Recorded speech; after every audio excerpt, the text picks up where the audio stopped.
just trying to take him off, ideally just a couple of strong picks that exist in the current meta. Zoe is still available, remember, so H2K, they could look to get themselves both the Aatrox and the Zoe themselves right now. That would be where I would go, but instead they pick the Swain, a massive flex pick at the moment on 8.14, which is the patch we're still playing on. I know 8.15 is live, and an incredible patch is 8.15. A lot has changed, but we have to wait for next week before we can see those changes come out. Looks like it's going to be Swain Trundle, which means to me, I expect the Swain to go mid, because that combination with a Trundle can be very impactful. I have seen Swain picked into Zoe, and I've seen it picked into Aatrox. So I guess H2K are just kind of looking to put that matchup into wherever they think is the best matchup for it. But for G2, they kind of have the pick of the litter right now. Do they even want to prioritize the Zoe?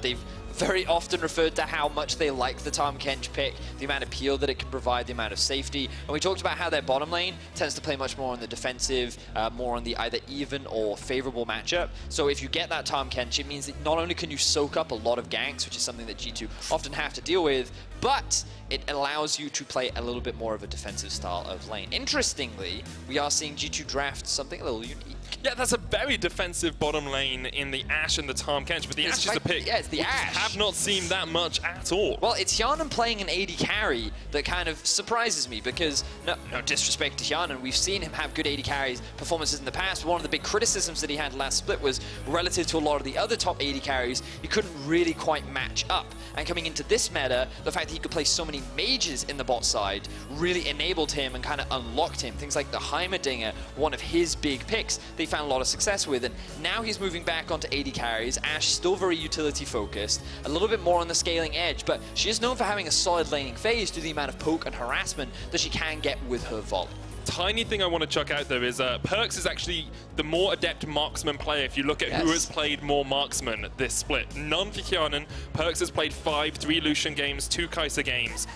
If PerkZ takes this mid, you never know. It could be a possibility, or maybe he'll even take it down towards the bottom lane. We have more bans coming out from H2K though, Azir and Cassio removed, and G2 get rid of the Camille. Yeah, so PerkZ really trying to be shut down from the side of H2K. Vladimir and Swain can all be flexed into the middle lane. They kind of have the pick of the litter right now. You would assume that the Trundle is going to go into the jungle. Surprises me that they would look to pick it so early on in the draft, but I guess given that they are aware of the Taliyah going into the jungle, they're fine with that matchup. H2K, the things that they're lacking right now are a bit of engage. They have a lot of team fight damage with the Swain and the Vladimir, but they have no way to actually start these fights off. And it looks like that we're seeing a bit of a shift up with the Trundle actually moving down into the support position, with the Graves being put into the jungle. So this will mean that an engage tool is still lacking from the side of H2K, but they're certainly making up for it in terms of damage. Just need to find where that engage is going to come from, because if you can find a good multi-man knockup, multi-man CC, then the Vladimir follow-up seems very impactful, but it is going to be Hjärnan on the Ashe because LeBlanc is locked in for PerkZ. You talked about trial by fire. Well, LeBlanc is probably the hottest mid laner you could pick into that one. Assassin, so much damage in the early game, a huge amount of pressure going to be applied to the new mid laner for H2K in Larssen. Definitely an exciting pick to see PerkZ back on.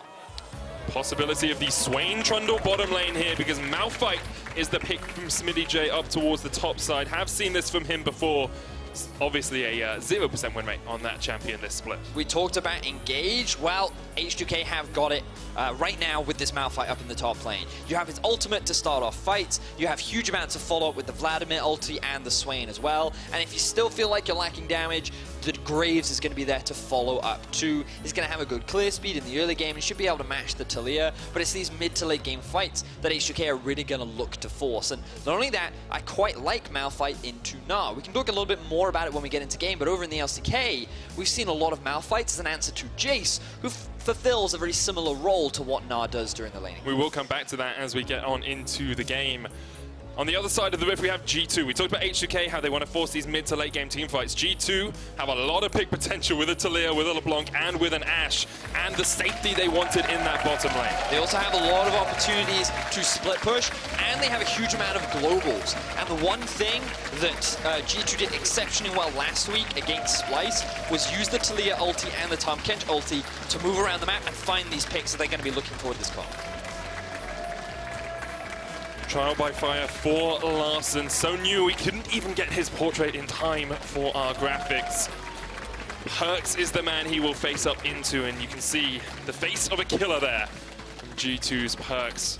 Needs to show that this G2 team is still one of the top 4 teams in Europe. We heard on the analyst desk after the Schalke game, perhaps Schalke are vying for that 3rd spot. G2 have to prove they belong amongst the top dogs.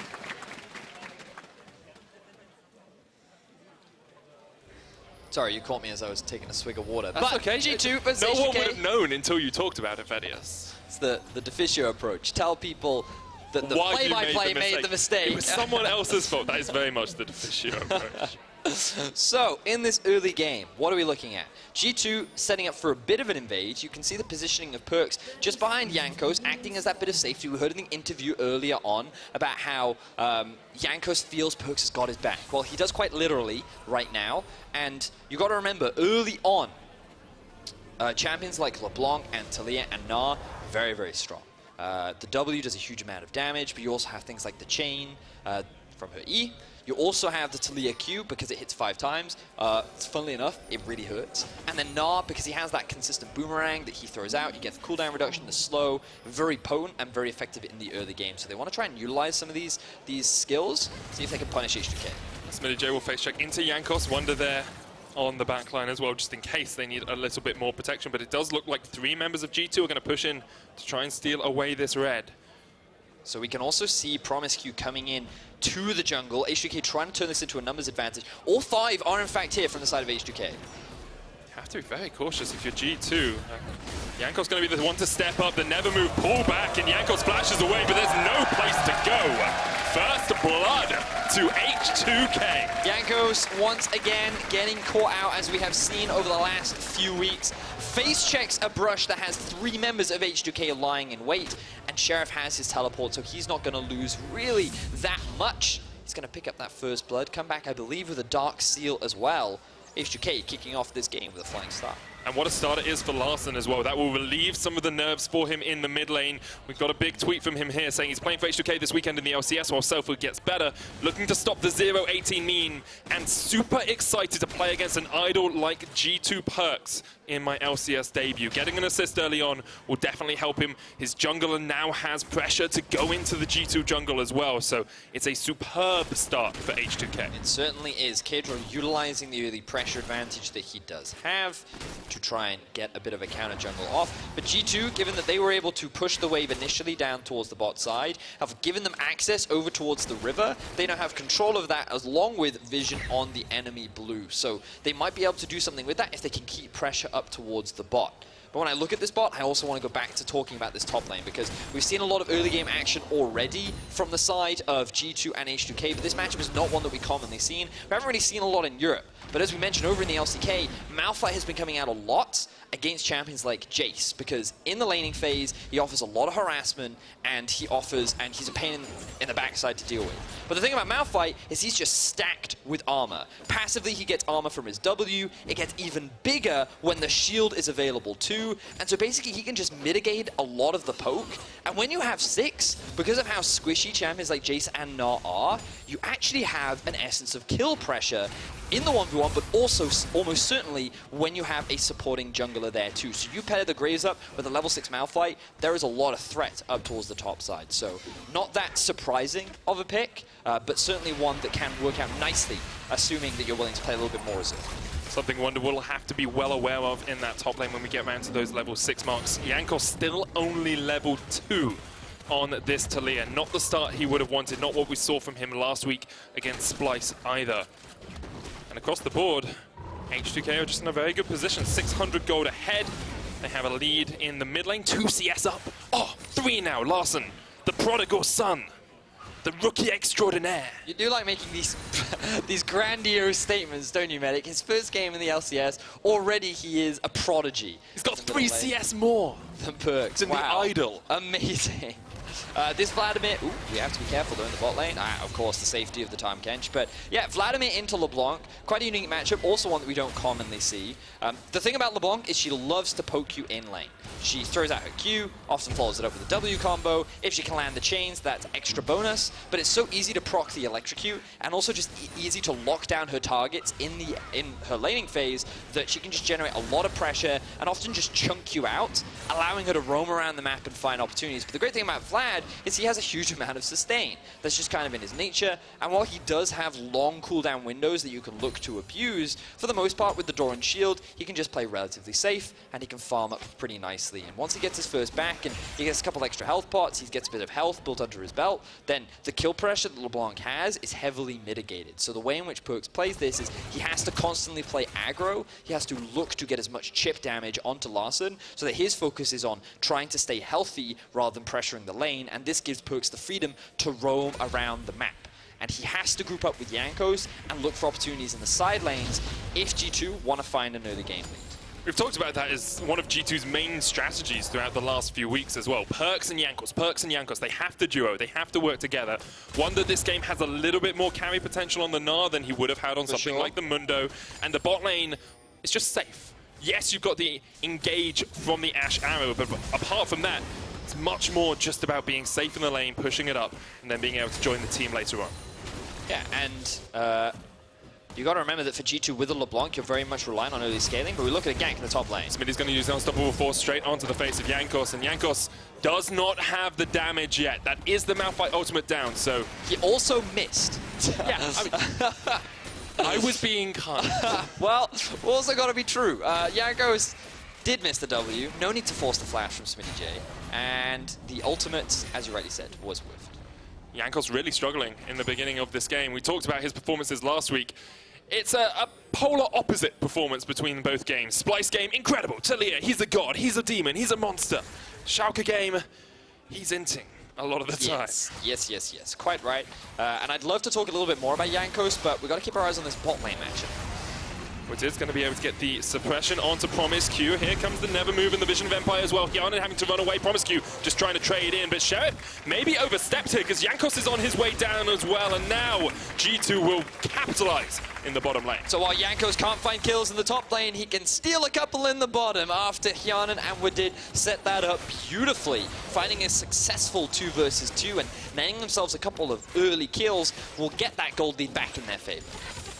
Good stuff from them. The CC potential you do get out from a Tahm Kench and an Ashe. Slow potential as well. Wunder going to trade up here in the top side, but remember, Caedrel's on his way. The knock into the wall with a Gnar. Wunder and do what he can. Smittyj flashes away. No ult on him, remember, but Caedrel comes in from the side as well.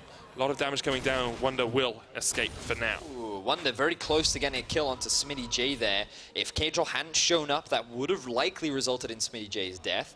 But Caedrel, he forced the flash to get Wunder to flash, ends up being 2 for 1, and Wunder ends up coming out on top. But that's not slowing Caedrel down. He's still looking to invade, seeing a couple of opportunities. PerkZ now needs to be careful. Has to be very cautious because Larssen's on his way as well, but PerkZ can always just jump across the wall, end of the line. Back onto Caedrel! Holy hell, that was a lot of damage. PerkZ is going to pay for it with his life. He'll get taken out with a Hemoplague. Larssen answers with a kill, but PerkZ shows exactly what he can do. Ooh, well played there from PerkZ, turning what could have been a dire situation around and finding himself a very quick kill onto Caedrel. Larssen was able to land the ultimate, which meant that he ended up trading 1 for 1 overall. He's going to be pretty happy about that, but damn, that's that early game damage we were talking about with LeBlanc. She has that pressure, and she utilized it perfectly here. Just felt like it came from nowhere. PerkZ was on the run, down to about half HP, and then he's like, oh, hello, Caedrel. I'm going to chunk you out and take you down. Yep, maxing the W. You have the Q, the W, the electrocute proc, lands the chain as well. Combine that with Ignite. That is everything. Everything coming out. Basically, if you use all of your abilities. Yes, but it's do actually a lot of damage. Really important on LeBlanc that you land almost everything. Otherwise, you're not going to get that one shot. And he does pull it off, along with a steal there from Jankos. But yeah, well played from PerkZ. Larssen did also have to use his flash, but he's pretty much spent the most of this laning phase underneath his turret, so he's probably not going to be too concerned about that. He's lost that CS lead. It's no longer the promising rookie I mean, we there's a once huge saw wave him as. there. He could. No, he's lost it. He's 10 CS down. He's dead to you now, is he? That's 1/7 of the CS that he has got already. behind PerkZ. But what I want to talk about is we glossed over Jankos stealing away that blue buff. He was 2 levels behind at the start of this game, and now because of PerkZ and because of roams like this, he is able just to join the fight with the Weaver's Wall. Larssen and Caedrel versus PerkZ and Jankos. H2K versus G2, and it's G2 who are winning. Larssen getting chased out by Wadid and Hjärnan as well. Gobbled up into the belly. That can't have tasted good, but it tastes good on the tongue of PerkZ. 2 kills to him. So typically you don't expect the Tahm Kench to roam up towards the mid lane, but G2 are all about playing around the mid lane assassin, PerkZ on LeBlanc. 3-1-0 right now. This early game is going exactly the way they want it, and they're looking for more. Promisq has the flash, but it's going to get rooted up before he can use it. Jump back from PerkZ to get him to safety. But it's just PerkZ is all over the map. It's what you said you wanted, Vedius. You wanted him to roam, you wanted him to get pressure. Yeah, but that's exactly what he's doing. They're just roaming to him. Jankos used his ulti to get to PerkZ. That helps as well. And then Wadid used his ulti to get to PerkZ. I guess that's definitely one way of using it, but look at your minimap right now. Ideally from the vision of G2. Note that in the bot lane, they're already pushed up that wave and are moving up through the river, which is fully in their control. Jankos ults in, the Tahm Kench cuts off the escape route of Larssen, and he's forced to use his pool super early because of the arrow that would come in before the ulti from Wadid. The fact that so many members of G2 are playing around PerkZ is definitely a way in which G2 have not played in recent weeks. Great stuff from G2 at the start, and now H2K need to find an answer from somewhere, whether it be Larssen or even Smittyj in the top lane. You have that teamfight composition. You need to scale up just a little bit more at the moment. You look at it, not even a completed item on them apart from Caedrel, but if they can get to 2-3 items, if they can hold on to only this 2,000 gold deficit, maybe H2K can find a teamfight that wins them this game. Yeah, so that's kind of what they're relying on right now. Ideally, when you're playing up against a LeBlanc, you want her to just not snowball in the early... I did hear an Ashe arrow. Oh, maybe it was just a volley, but... you ideally want her to not snowball, and if she does start to snowball, you just want to slow the game down as much as possible, because she does start to fall off in the late game. When the enemy team starts grouping up, her ability to just one-shot a target becomes much harder, because remember, when she W's in, there's a small delay before she can jump back, and that's prime opportunity for Sheriff to land a root, for Malphite to land an ultimate, and locking her down in these late game fights becomes a lot easier, rather than in the mid game when everyone's a lot more spread out. So, as you rightly said, H2K much more reliant now on these late game team fights, Smittyj landing a good ulti, and then the follow-up with players like Larssen and Sheriff. G2, on the other hand, will be pretty happy with where they are now, especially after their slow start, 12 minutes in. 2,000 gold ahead. You've got Luden's Echo completed on PerkZ as well. You can always go for these fights around the buffs. That's what they've been doing. They've been catching Caedrel out when he goes for his buffs, when he goes for any control of his own jungle. And PerkZ just goes in for the chase. Caedrel answers with some damage, but Jankos comes in to secure that kill. So note how PerkZ pushes in mids, tells Jankos we can invade. The enemy red buff is alive. Let's go get it. That's exactly what they're able to do. You said it earlier. We talked about it a lot. We wanted to see PerkZ and Jankos grouping up, finding these picks. They're pulling it off beautifully so far in this game. And just CS leads across the board for G2. 20 in the top lane, 10 in the mid lane, alongside a hefty gold lead, about 1,000 gold ahead for PerkZ over Larssen at the moment, and a CS lead in the bottom as well. H2K trying to do what they can, force a play away from PerkZ down towards this bottom side, but PerkZ is well on his way. So we saw a couple of pings out from G2 saying that there is a ward on that entrance, so got to be careful, PerkZ. You're probably going to get spotted out, but it was enough to force Larssen away, who wanted to try and play towards the spot tower. Hjärnan and Wadid doing what they've done so much throughout the regular season, which is just tank ganks, just survive, make sure that they're not a detriment to their team, and so far they've been doing an excellent job, even finding themselves 2 versus 2 kill, if Jankos hadn't come along and stolen one. But these guys have been playing exceptionally well.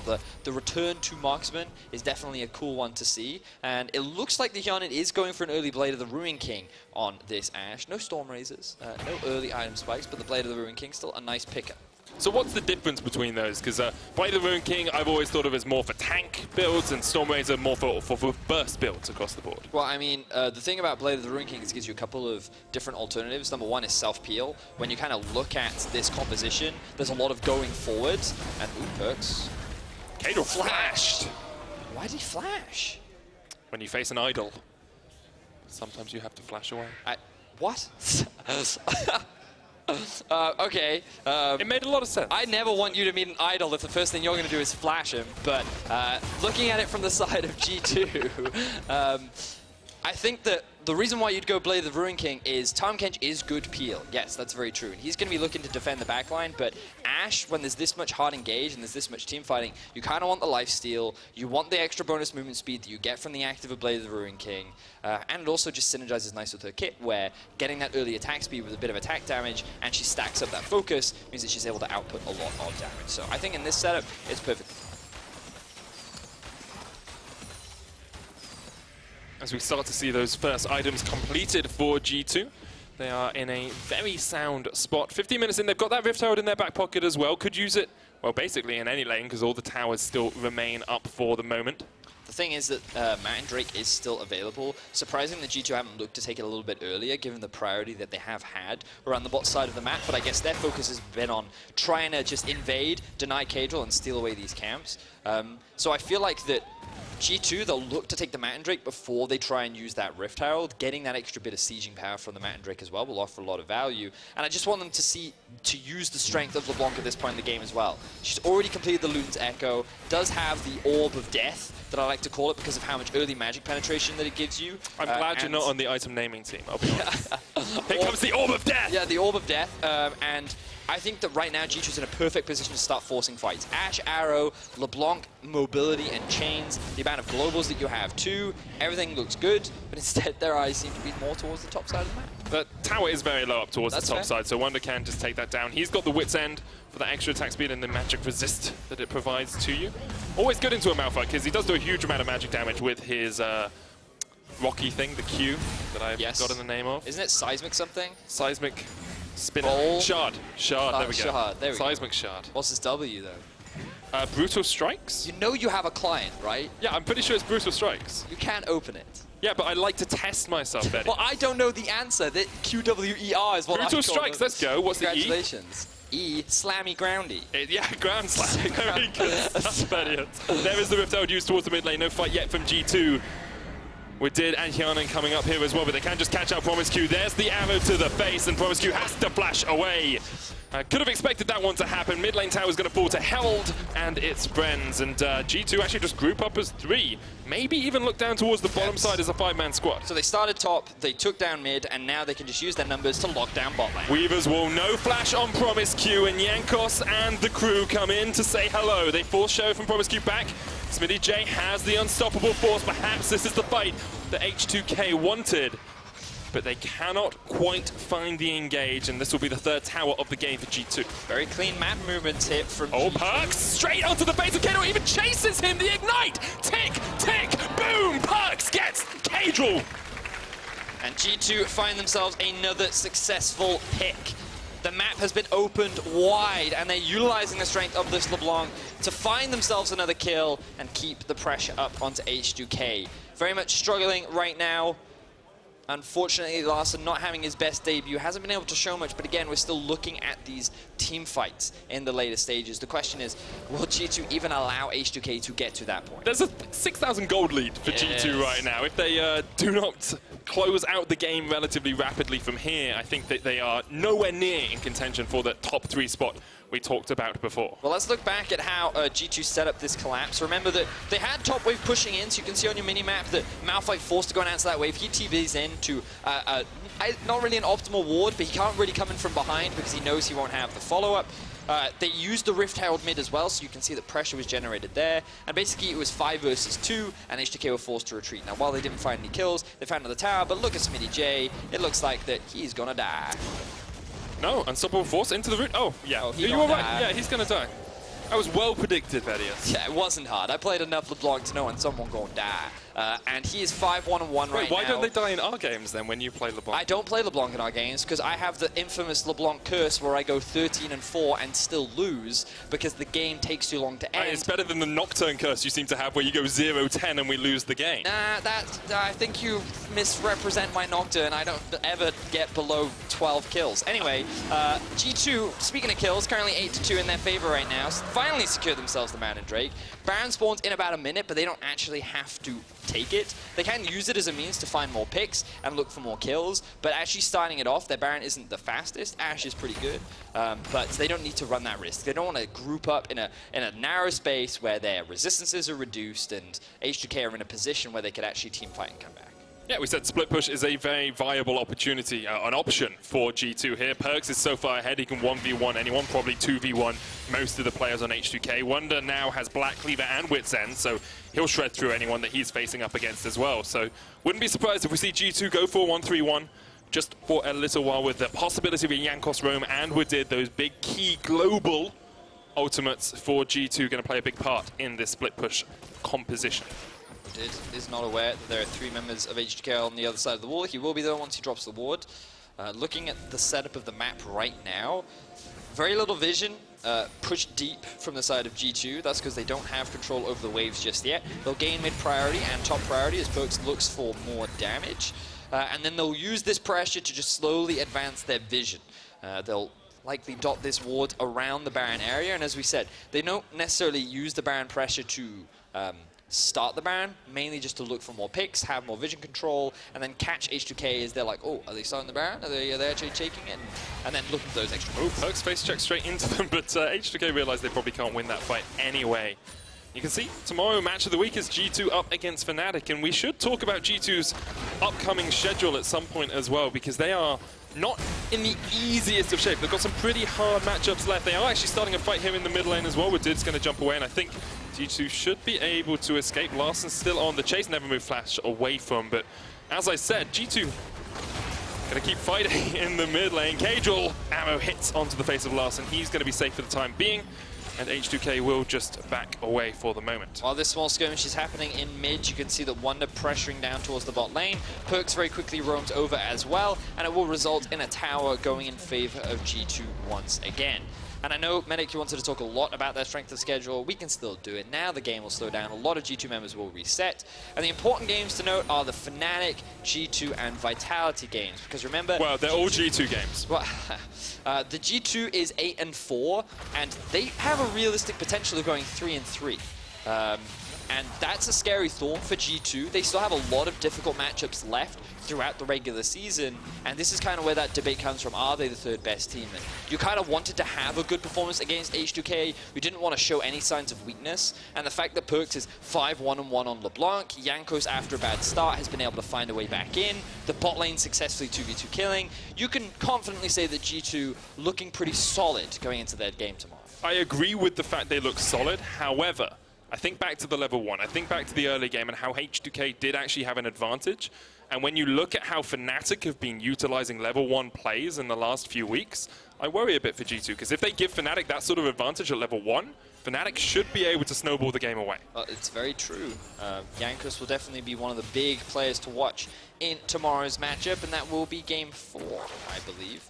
So you'll definitely want to tune into that one. It's got a POV stream as well. Ooh, I hear someone does some really good breakdown. I believe that it is... I don't know if it's been decided yet. It's Jankos, I believe. Okay, it's Jankos. Yeah. Jankos, yeah. So definitely a POV that you're going to want to check out. Now G2, utilizing their pressure in the lanes to look for a couple of deep vision. Wadid pushed a little bit far forward, but Larsen's going to have to pop the Sanguine Pool up towards the top side. You can see PerkZ just jumping onto that back line. Wunder in the midst of them all as well. He flashes from Smittyj's unstoppable force. Great play from the Gnar to keep himself safe. Building up that rage bar as well, almost towards Mega. PerkZ can come down and join the fight here. Wunder looking for the jump in. The 5-man Gnar is a possibility. Now it would be 4, of course, as H2K back away. First tower down. H2K push back to their inhibitor.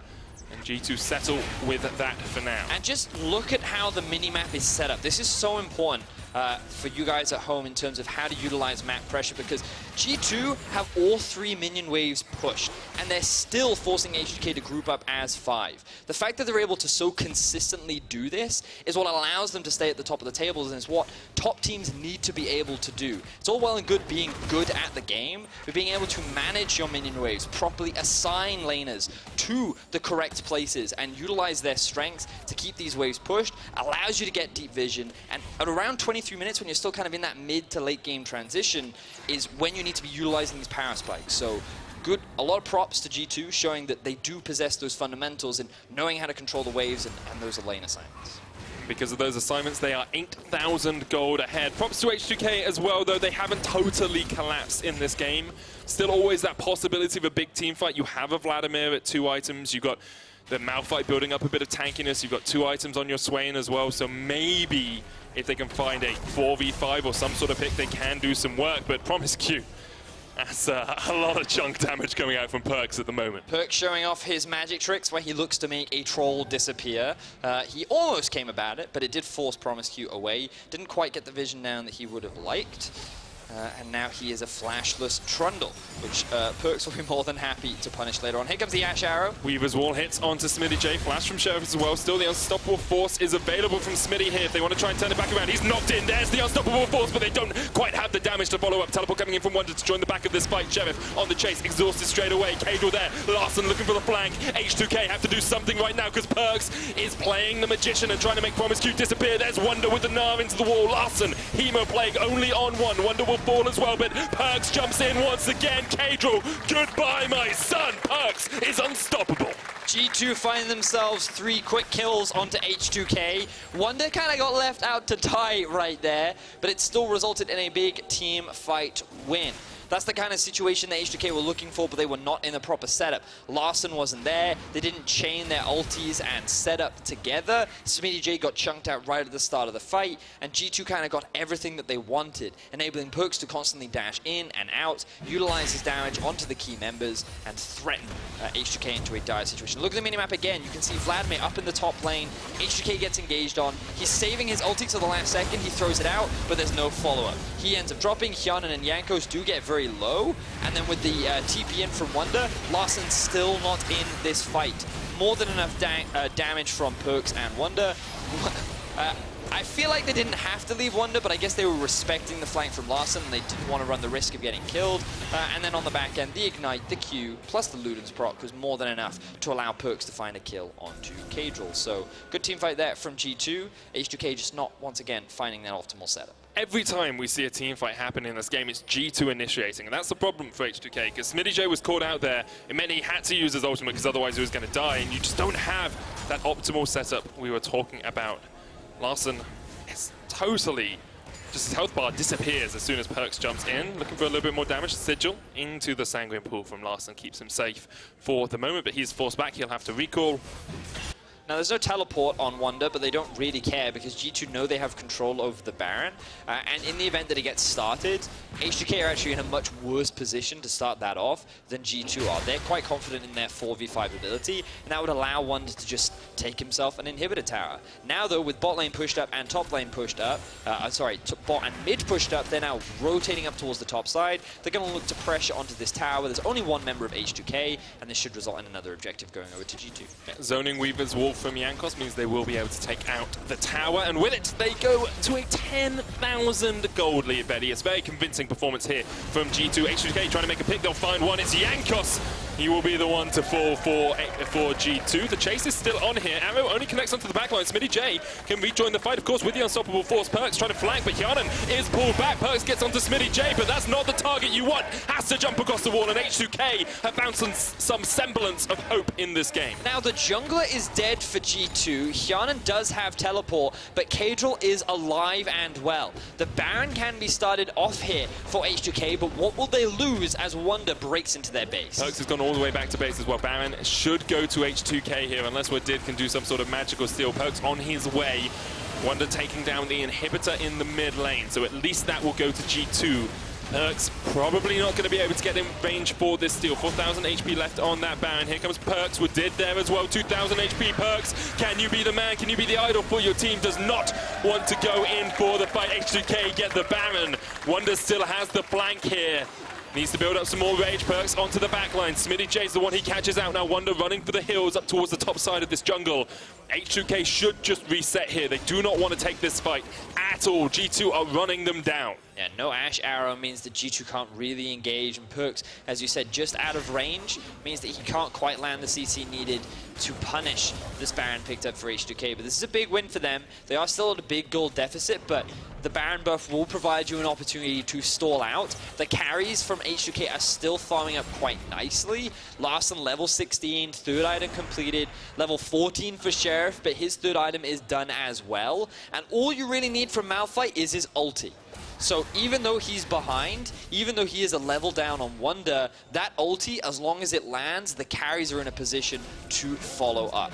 And really, this was a big misplay from G2 because the control ward goes down. They do not have vision in this area. They don't know what anyone else on the side of H2K is aside from Larssen, and they end up just walking straight into that trap. So big misstep there from the side of Jankos results in 2 quick kills going over in H2K, and they turn it into a Baron. PerkZ can only ever get onto Smittyj as well, who's got an adaptive helm for himself, so is a little bit more tanky in terms of magic resist. H2K, 30 minutes in, they get their first tower of the game, and the crowd erupts. H2K fans in the building, Vedius. Big win up there for H2K. The gold gap continues to close. I believe that's about 7.5 now in favor of G2. From the 10 that was earlier on. But again, look at Wunder down the bottom lane, continuing to keep the pressure up. 2 teleports are available on H2K, but no one is being sent to deal with him. And while Smittyj is here, PerkZ is going to try and shut him down to stop him getting back to his beloved bot lane. And this is just giving Wunder all the freedom to split push. 2 towers though. 2 towers now for H2K. Promisq's dead, but they've got 2 towers, and that's the important thing for H2K here. Smittyj, oh, he goes in with an unstoppable force. PerkZ dodges away from it, and now Smittyj is not in the best of spots to chase. Larssen looking for a flank here, can't quite connect. Wunder still pushing in the bottom lane. Look at this from Smittyj, he's forcing PerkZ away. Could have gone for the flash into the Q, which is cool. Doesn't matter. Seismic shove. Because it doesn't matter, but though. It doesn't do it. Look, Jankos now coming in from the flank. Smittyj does have flash. Jankos just respecting the Baron up minions. Flash kill PerkZ. Flash kill PerkZ. You have to do it, Smittyj, now. You're not in a good spot. Seismic shove for the extra movement speed. Chasing onto PerkZ is the Weaver's Wall as well. Smittyj gets to the right side of it, but Jankos is going to try and force him away. Oh, PerkZ dodging. Smittyj, too good. Jankos has no mana, but PerkZ has the chains, and those will send Smittyj to the ether! Oh! PerkZ gets the kill, Ignite used, Flash also used, and it wasn't enough. And yes, it all looked good. H2K, they got themselves 2 towers, but they also lost an inhibitor tower down in the bottom lane. The gold gap now extends back to just under 10,000. And H2K, what looked admirable, what looked good, ends up still working out in favor of G2. Vedius. QuickShot just left the caster desk, but I have a tiny quick stat for you. Go on. This game, we've had 2 Mountain Drakes. Guess which is the only Drake H2K have never got in their games this split. It's a Mountain Drake. It's a Mountain Drake. There you are. Great, great stat for you. Wow, wonderful. 0 Mountain Drakes this split. The least useful stat I've ever heard. Congratulations, Medic. You have won that award. Thank you. You're welcome. H2K still able to defend for the moment, though. It is Notion Drake up for the next, which they have got. Guess how many of? I don't know. They have 2. I don't care. 50% Ocean Drake ratio in their games. Instead, let's focus on this Baron. G2 going to start grouping up now. This could be the opportunity that H2K are looking for. Can they find that big wombo combo team fight? All of the ultimates are available. Watch Smittyj. He's the initiation. He's the man that has to start this fight for H2K. The inhibitor down now, and H2K back off towards their Nexus towers. Jankos a little bit overextended. Banshee's popped. But with the super minions pushing in the mid lane, G2 will back away and go towards top. So no is the answer to that. They did not find the fight that they wanted. Why are you so anticlimactic today? Well, because that fight was anticlimactic. Larssen's facing against his idol. He is. He's doing well. He's ahead in CS. He is the better player, is what we've worked out. Oh yeah, let's ignore the 7-1-3 PerkZ right now. It is an unfortunate situation for H2K. As a reminder, as I do believe we have not said it so far, H2K are in fact locked out of playoffs as a result of tiebreakers and the situation that they are currently in. Right now, they are just playing for pride and spoiler, largely, and to claim a little bit of redemption back in this split. I believe at the end of this weekend, they can look to break the all-time losing streak. I think they tie it, because it would be 0-14, which is what Origin did before. Right. So they would tie the all-time losing streak if they went 0-2 this weekend. Of course, there was a lot of pride for Larssen in that mid lane as well. The rookie coming into the team for this week as Selfie is still unwell. And I think overall he's done a pretty good job on this Vladimir. Well, there's still some room to shine. We'll see if they are able to pull off this team fight as PerkZ continues to be a nuisance in this game. A lot of vision being set up towards the top side of the jungle. G2 perhaps just waiting for the Baron and waiting for Jankos to push that wave in top side. We did say that LeBlanc falls off as you get towards the later game. She is sitting at 4 items at the moment, building up towards her 5th. But at some point you have to think that the amount of magic resist, the amount of health on H2K will be too much for PerkZ. So I think it's important to recognize that she falls off late game in team fights. Okay. Because it becomes very hard to pull off when people are grouped up as 5. Finding that target to chunk out becomes a lot more risky. But when the map is spread out like this, and PerkZ has 4 items, and he jumps onto a single target, that is not weak damage. He can still he can take half of Smittyj's health, who is a late game tank. So it's important to note those distinctions because PerkZ is still relevant, assuming that they can keep H2K split apart. He's helping pull H2K around the map as well. Inhibitor down in the mid lane. PerkZ jumps in towards Caedrel, but takes a collateral damage to the base. He's having to run away from this. Caedrel flashes in, and PerkZ is down. No damage he can do now, as H2K can look for the chase. All they need is Smittyj to engage, but somehow G2 still able to retreat. Larssen continues this chase. So this is a crucial pick for H2K because Baron spawns in 20 seconds. Oh, Larssen flashes in onto Hjärnan, but the block on the Hemo Plague. There it comes out. Hjärnan pulled back. H2K forcing the fight in a 4v3 at the moment. Sheriff's onto the backline as well. Jankos has to flash away. Wunder in the midst of them all, trying to build up that Mega Gnar. He gets one. Goes golden as the unstoppable force comes out. Flashes the wall. Gets towards Mega. Looking for the Gnar into the wall. He's going to hit it only onto one as Larssen gets into the Sanguine Pool just in time. Cannot quite take Sheriff. He survives, and Caedrel gets the chase onto Jankos here as well. No red buff on Caedrel, so he won't be able to slow Jankos, and Jankos will use the passive to get away. Medic, throw your mind back to Spring Split. G2 versus H2K. It was PerkZ who gave away his life in a late game team fight against H2K that allowed them to find that big fight, turn it into a Baron, and come back into that game. This could be history repeating itself, as it was PerkZ who died and H2K secured themselves their 2nd Baron of the game. This is the moment for PerkZ to prove he belongs amongst the best EU mid lane. Oh my god! G2 PerkZ steals the Baron! I cannot believe he stole that Baron! I never doubted him for a second. Wait, I've got to check how much damage that did. A lot, Vedius. He, in these team fight situations, doesn't do that much damage. But when you only have to pick off a Baron, it does lots of damage. So it can do up to around 900 to 1,000 damage. But that's against no resistances. So he's doing he had effectively like an 800 damage smite there with his ulti. Unbelievable. Well played to PerkZ. Steals away the Baron. Now G2 back in full control. Gonna have another look at that Baron steal. This replay is brought to you by Acer Predator and by PerkZ. Let's get the slow-mo in, boys. Here we go. How much health are we on? So note that the smite now is available. Here we are, it's up. Drops down to about 1,800 HP. 500 damage. Oof. So just one extra hit came in from the side of H2K. Caedrel had smite. Yeah, could have smoten it. I mean, yeah, what, level 16, level 17, 950 damage, I guess because it dropped to about 950 HP, didn't feel confident. He was waiting for that one extra shot, which came in, and then PerkZ, boom. Yep.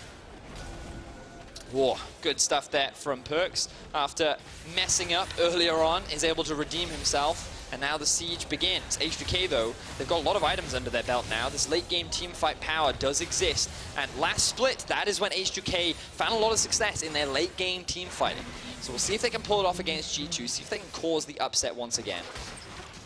Was that inhibitor going down in the bottom lane to Wunder in that split push. 3 members of G2 up towards this top side.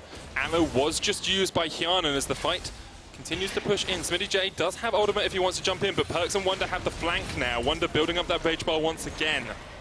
Looking for the Mega Gnar. One Nexus tower down.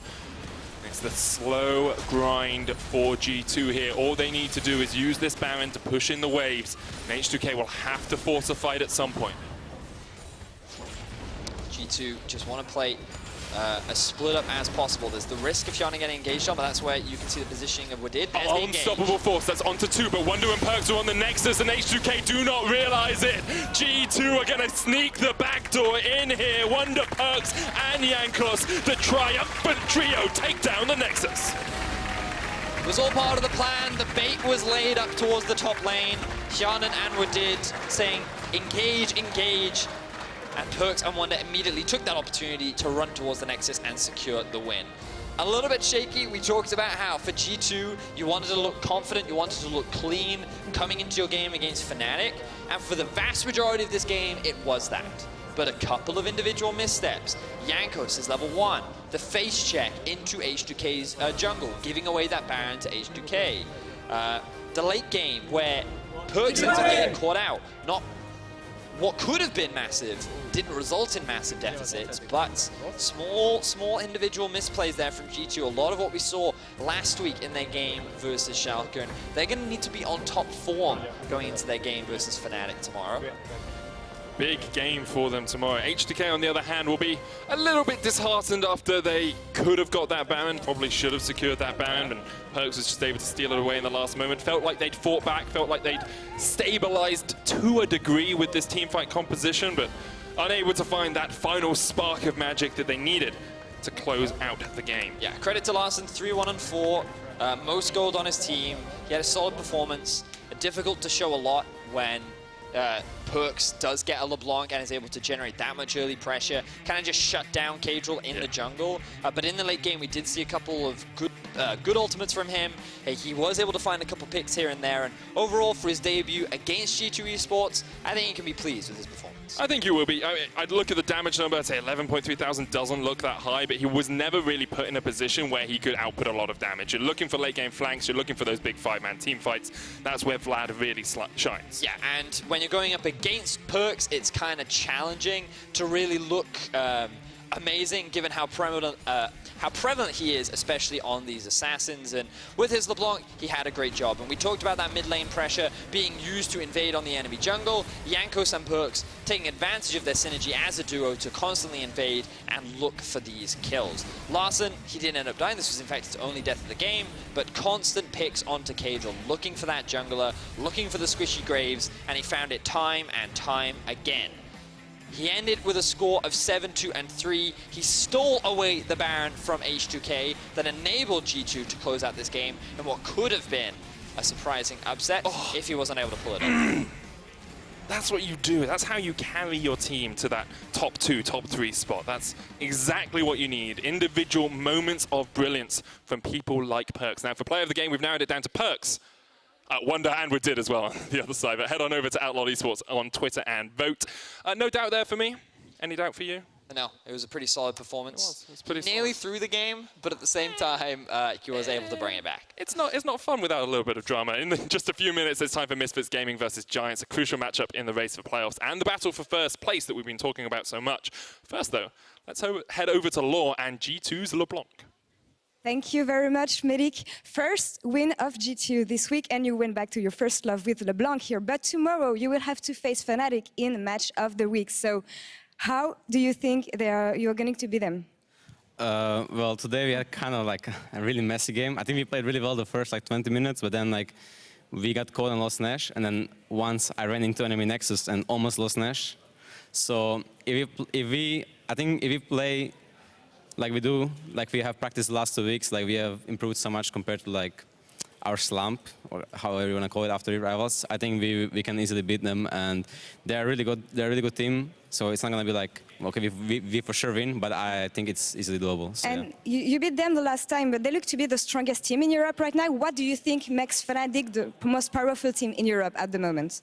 Well, I think it seems they play really well around mid with Hylissang, Soaz, and Broxeroms, and they have innovative picks both that people don't expect. They've played I think 10 different champs on people. So there's just a lot of surprise factor and craziness in draft and level 1s that gives them advantages. But I think we should be prepared for what they have to throw at us, and then we can counter it and beat them. Well, I wish you good luck on this one. We will see that tomorrow. And thank you for joining me today. We're going to take a short break, and when we come back, it's going to be Misfits versus Giants. Don't go anywhere.